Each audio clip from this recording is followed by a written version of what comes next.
President Trump is proposing to eliminate taxes on Social Security income benefits. You might not know this, but up until 1984, Social Security income benefits were completely exempt from federal income taxes. How could this change impact the already shaky future of the Social Security system? That's what we're going to discuss in today's video.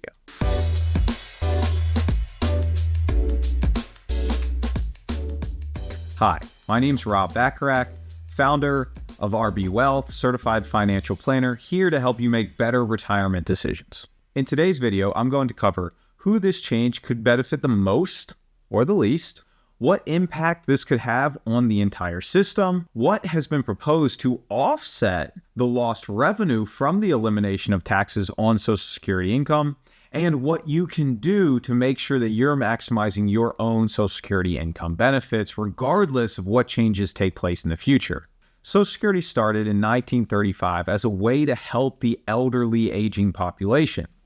Leading up to 1984, Social Security income benefits were completely exempt from federal income taxes. Then Congress changed this, introducing new rules that cause Social Security income benefits to be taxed as their income rose. If you're familiar and watched our last video, you know that depending on the amount of income that you have, up to 85% of your Social Security income could be subject to federal taxes. But at the same time, if you're below certain income thresholds, you may already be paying 0% taxes on your Social Security income. For those of you who aren't already familiar with the new system that they introduced for calculating benefits on Social Security income is known as provisional income. And if you're not already familiar with what provisional income is or how taxes on Social Security income actually work, you can check out this video that we released right here. So now President Trump is proposing going back to how the rules were prior to 1984 and again eliminating taxes on Social Security income benefits. So why would he do this? Well, the generally accepted idea, motivation behind this change is that elderly individuals and an increasingly elderly population is having trouble keeping up with the cost of living. So President Trump and his administration's idea is that if people can pay less taxes on their Social Security benefits, that they would have more take-home income to be able to use to help them keep up with rising cost of living, medical expenses, things like that. Additionally, the idea is also that if people are paying less taxes, then they have more money to spend. And if this money gets spent on goods and services in the economy, this is a way to stimulate the economy and provide further growth moving forward. This is the idea, and this is the plan that he has. But when we take a closer look at this proposal, would the intended effects that President Trump is looking for actually take place? We reviewed this in the prior video that I just mentioned, and so if you watch that, then you know that if you are below a certain income threshold as is, you're not paying any taxes on Social Security benefits. So people in the lowest income brackets, if you're earning less than $25,000 a year as a single individual or less than $32,000 a year as a married couple filing jointly, you're not paying any taxes on your Social Security income. So ideally, the people who need the money the most, the people who we are trying to help the most with this change, they're already not paying any taxes on their Social Security income. So who would this change help the most? Well, in short, the higher income brackets that you're in today, while receiving Social Security benefits, the more help that you would receive from the elimination of taxes on your Social Security benefits. Let me give you a quick example. And for this example, I'm just going to use round numbers to express the point. So let's say that this couple, of their $500,000, $60,000 of that income is Social Security income. Well, being in this tax bracket, that means that 85% of that Social Security benefits are subject to federal income taxes. So 85% of $60,000 is $51,000, meaning $51,000 of their $60,000 Social Security income is subject to federal taxes. To just again, use a round number and say, well, $51,000 at 35% taxes would save roughly $17,000 in taxes for a married couple filing jointly already earning over $500,000. I'm all for lower taxes, but does this proposal actually end up helping the people that is proposed to help? I'm not sure. It seems to me, just taking an initial look here, that the people who would receive the biggest benefit from eliminating taxes on Social Security income are people that already have other sources of income and maybe would not be feeling this tax benefit as much as, per se, $2,500 checks into the pocket of people in the lowest income tax brackets. I'm not proposing that this is a solution, but when we put things in perspective, it seems like one would have a much bigger impact than the other if the purpose is to help the elderly aging population who is in lower income brackets keep up with the cost of living. That's one thing. Who does this impact the most? The next big question that we need to address is the Social Security system itself. A lot of people have already heard that there's a chance that the Social Security Trust Fund could run out of money. Well, it's not going to permanently run out of money, but there is a fund in there, and then annually more money goes in there each year from us paying taxes into the fund. So the Social Security benefits aren't going to disappear altogether, but the big question right now is, at which point do people already on Social Security and people that are going to be on Social Security in the future receive a reduction from their current or future projected benefits? Well, as it stands today, projections are already saying that the plan can pay out for roughly 10 to 11 more years before we could potentially have to reduce the amount of benefits that are being paid out this year.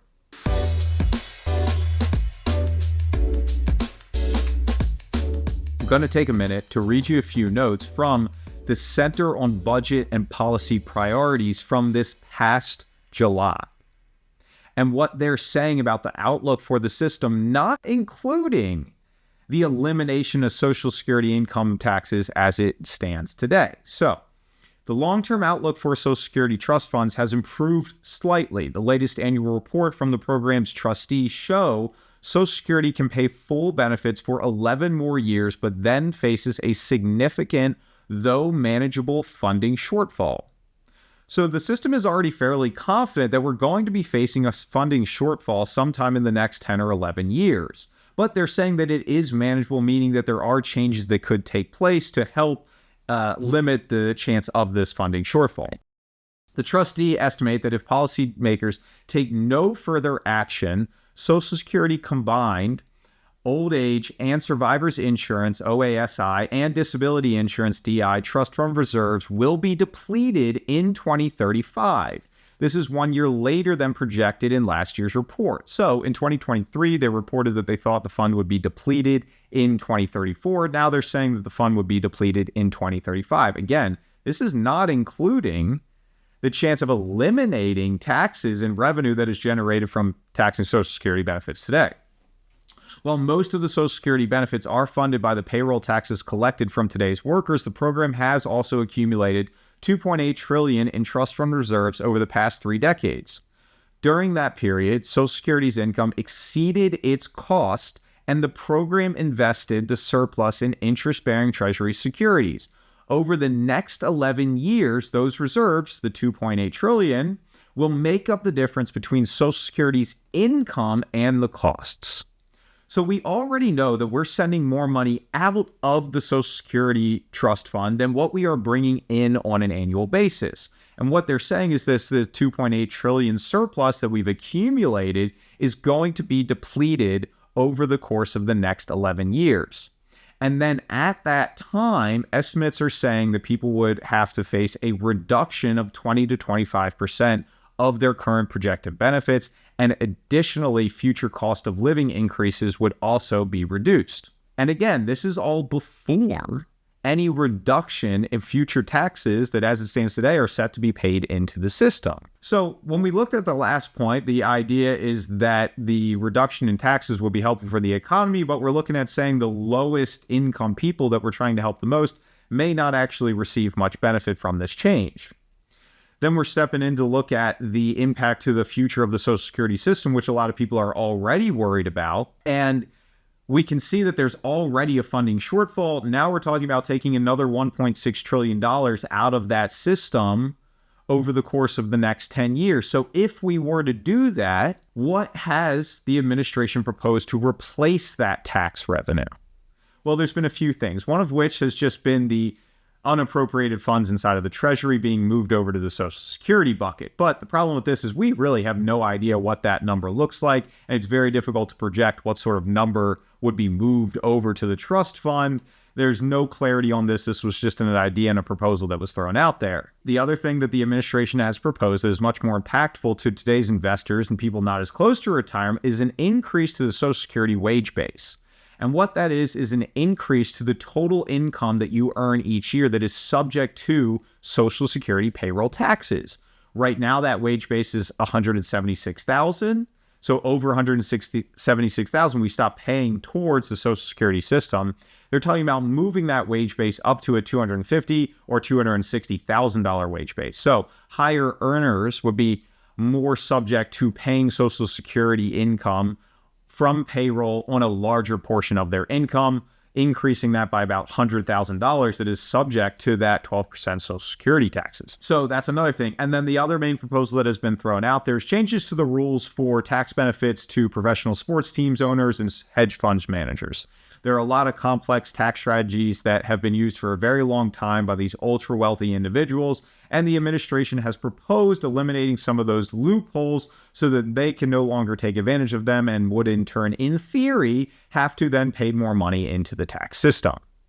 These are just some of the proposals that have been thrown out there. Of course, the arguments are being made that if we were to make these changes and eliminate taxes, that we would solve for the shortfall. But my question is, we're solving for an already shortfall. We're not improving the shortfall. So is this really the best answer for Americans over the course of the next 10 or 20 years? I'm not sure. All this being said, we're a long ways from any final decisions about eliminating taxes on Social Security benefits. This is a big TBD, and we have no idea how it's going to play out. So the question is, what can you do to help make the most of your own unique situation, to maximize your own Social Security benefits, whether taxes are eliminated or not, and whether or not we end up receiving a reduction to our future projected benefits. To find out more about what you can do, check out this video that we made right here that is all about how Social Security income taxes work and what you can do to make the most of your own unique situation. Thanks so much for joining us today. We look forward to seeing you next time.